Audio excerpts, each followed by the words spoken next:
અહીં આપણે સ્વાધ્યાયના પ્રશ્ન જવાબ જોઈએ। સૂચના આપેલી છે, નીચેના શબ્દો શુદ્ધ ઉચ્ચારણ કરો અને જોઈને લખો। અહીંયા જે શબ્દો છે એનું ઉચ્ચારણ કરવાનું છે। ઉદ્યમ, સમહ, સર્વત્ર, સત્યમેવ, વિનયેન, આ શબ્દો છે એનું ઉચ્ચારણ કરી અને લખવાનું છે। સંસ્કૃત ભાષામાં કયા શબ્દો કેવી રીતે લખાય છે અને એનું ઉચ્ચારણ કેવી રીતે થાય છે એના માટે આ પ્રશ્ન આપવામાં આવ્યો છે। ઉત્સવ પ્રિયા હા, વિસર્ગ છે એ આપણે અનિવાર્યપણે લખવું જોઈએ અને એનું ઉચ્ચારણ પણ શુદ્ધ થવું જોઈએ। સૂચના આપેલી છે કે કૌંસમાં આપેલા શબ્દોમાંથી યોગ્ય શબ્દ પસંદ કરી અને ખાલી જગ્યા પૂરો।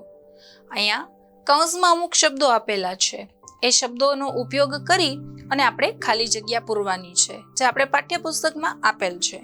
અહીંયા તમને જવાબ આપેલા છે, જે અલગ કલરથી અને નીચે લીટી કરેલ છે એ ખાલી જગ્યાના જવાબ છે।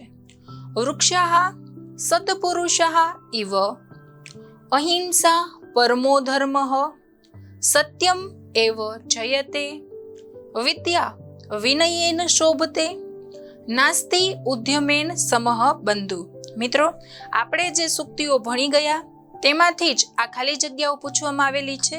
એ સૂક્તિઓમાં કોનું મહત્વ દર્શાવવામાં આવ્યું છે એ રીતે આપણે ખાલી જગ્યા પૂર્ણ કરવાની છે।